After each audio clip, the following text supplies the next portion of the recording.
Welcome to New York, Gary. Talk a little bit Thank about you. fighting at the Barclays. What are your thoughts on that? 4 days before, I try my best not to overly magnify these fights and these dates, and these opponents, because this is what we do. We live for this. It doesn't define who we are, though. This is what we do, but it don't define who we are. But knowing the fact that this is what we do not undermine the importance of it. Rand says it's the right opponent at the right time? Definitely. It could have been someone else.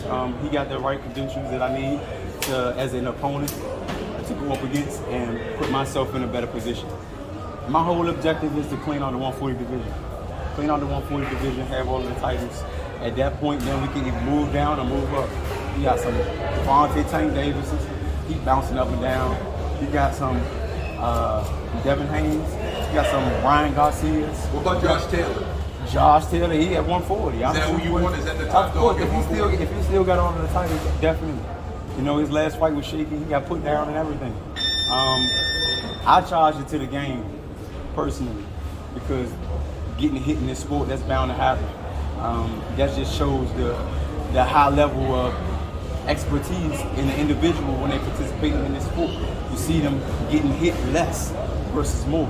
That's what made Floyd good. He know how to bob and weave. That's what made Muhammad Ali good. He know how to bob and weave, because the Marcus Queensberry of the sport is to hit and not get hit. But the more you learn, I guess all of this stuff becomes second nature, and I think that's when then a fighter or an individual understand the fact that they don't have to magnify the things that they're doing. You just continue on executing the things they've been doing, and they're going to become out victorious. They're going to be in the position that they want to be in. And that's all I'm doing. I lost my father, still grieving, all of my brothers. So we always stayed as a close-knit family, well family oriented, and et cetera. And for a main mantelpiece like that, for our family to be gone now, has been a challenge for us. But he instilled a lot of information to us, instilled a lot of wisdom, drive, integrity, and then some, things of moral purpose, moral fiber. And I thank my father for that eternally. But even with that being a challenge, I'm here. We all here as a family still, because that's what we always been doing as a family. So to keep that going on is kind of like something that's a chore of all of ours. Just keep this family legacy going. It's a priority and a chore, of all of ours. And that's all I'm trying to do, trying to keep it going. Of course, it's heavy, and it's a lot of pressure and pain that I'm feeling, but I gotta go through all of that. As adults, you gotta go through all of these type of things. It's about adversity. You gotta have a sense of adversity dealing with this life period. And as you grow older, that's what you're gonna learn more and more. Because things ain't always gonna go your way, and everything ain't gonna be easy to get. You might have to work your ass to get it, and it might be an unfair type of outcome sometimes. But that don't mean that you stop where you are. You continue going forward, and we're just trying to keep that type of vibe going, that type of excitement going and energy in our family. So when y'all see me and I got a little smirk or a smile, that's because I've been absorbing energy from my extended loved ones, like my fans, my family. They've been helping me mold myself. Coming to 30th, I believe y'all gonna get to show that y'all been interested in the scene. So I'm just looking to become victorious, be dominant, the 140 division. Next thing you know, I'm taking over other weight classes. What about your brother as lead trainer now? What are your thoughts? It's a good thing. I wouldn't want to have no unfamiliarized person in my camp training me, because, like I said, that'll do not a greater deal for me. I have to be adversity even more to a different level, because this is a person that I don't know at all, but yet I'm giving him my blind trust in a dangerous profession. In my sport, people die. People get hurt real bad. They go to the hospital or then something, because that's what this profession brings. It just comes with it. And with that being known, I gotta have the best people in my corner and the people that I most trust in my corner, because these are the people that's gonna be my eyes and ears and giving me the instructions to become victorious. And if I can't trust those type of beings, my fight night or my day would be real sloppy and real ugly and unfortunate for me, probably. But due to him being my oldest brother, him being in my corner my whole career, it's a bittersweet thing because my dad's not there, but it makes it easier because it's still my older brother. And if I was to be willing to take any type of information from anyone, it would be someone from my family. In a crisis moment, in a ring, you never know how the fight going to take a toll, but you just got to trust your cornerman, at any given time. And like I said, him being in my corner, it's a bittersweet thing because I know he don't have the IQ that my dad has, but he still has a high-level IQ of the sport. He held the WBC title for as long as anyone in the sport, period, Mr. Gary Russell. With that type of information, that type of skill set, those type of eyes for the sport, I think it'd be a benefactor for me, for us as a family, and it'd be helpful. All in all, I just wish that my father was here. He don't have the tools that my father had, but he definitely got the blueprint.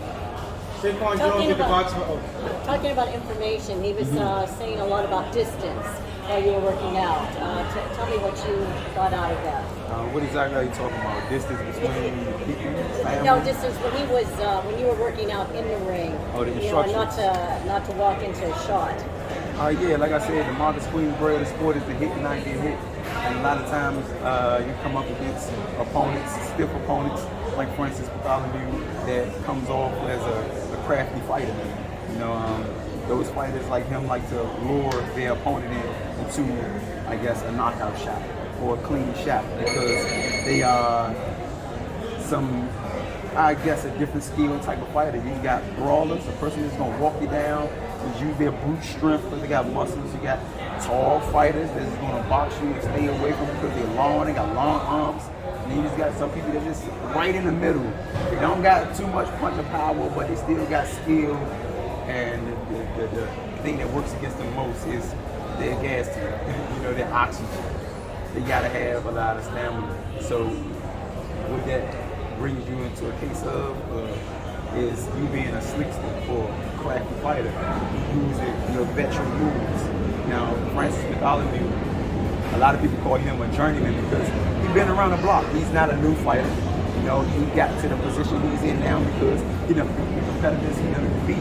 These fighters have been ex-champions or runner-ups, and it got him to the position to be an ex-champion or a so-called journeyman or to have the accolades that I need to get to the next step for myself.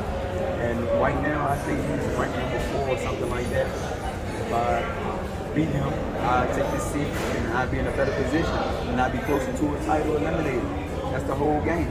The closer you get to a title eliminator, you get your title, keep going to the next until you get the green belt. I want all of them. But like I was saying, Francis Bartholomew, he's right in the middle. He don't have too much punch of power, but because he come from where he's from, Cuba, all of those fighters, they come with a crafty style. No matter how big or how small, they just all have these crafty styles.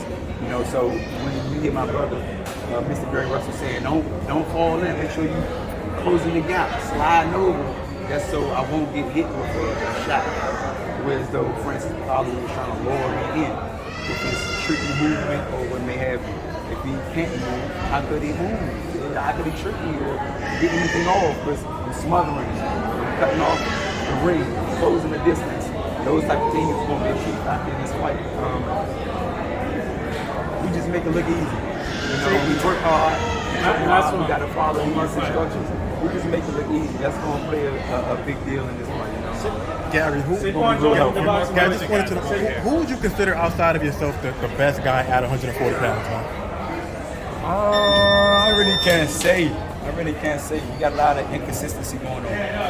That's why I said I want to clean up the division. But there's got to be one guy that you view, okay, he's the top guy, and that's the guy that I want to go after.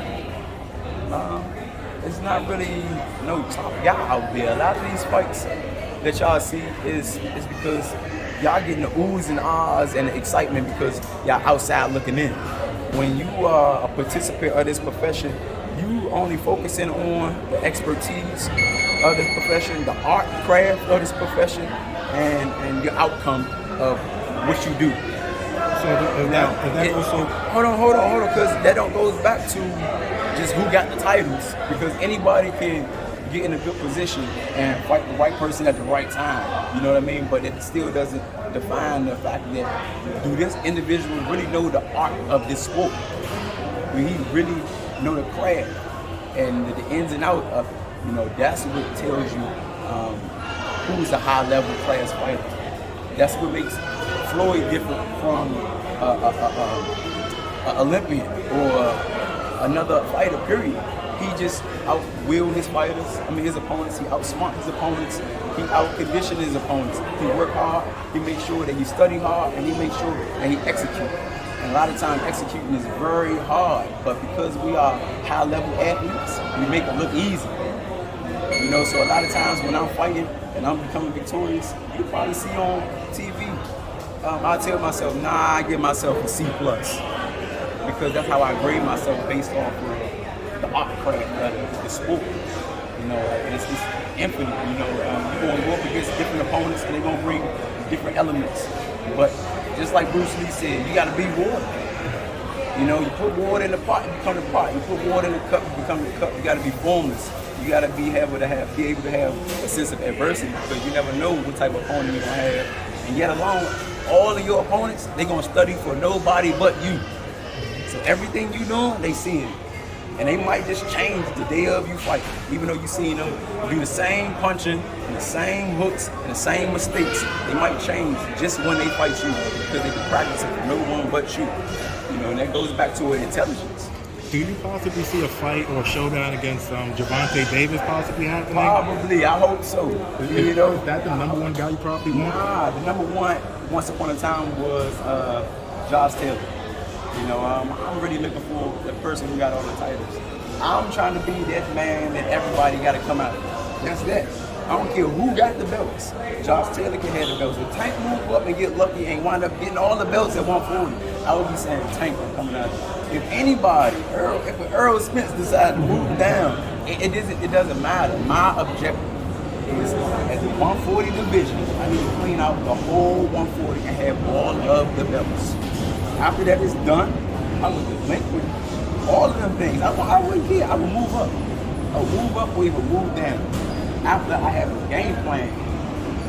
You know what I mean? But other than that, this is my journey. This is my journey. My father gone, like I said, I gotta live this now. He lived his life through us, now we gotta live our life through this. Thank you, Antoine. Thank you. Thank you, brother. Appreciate it.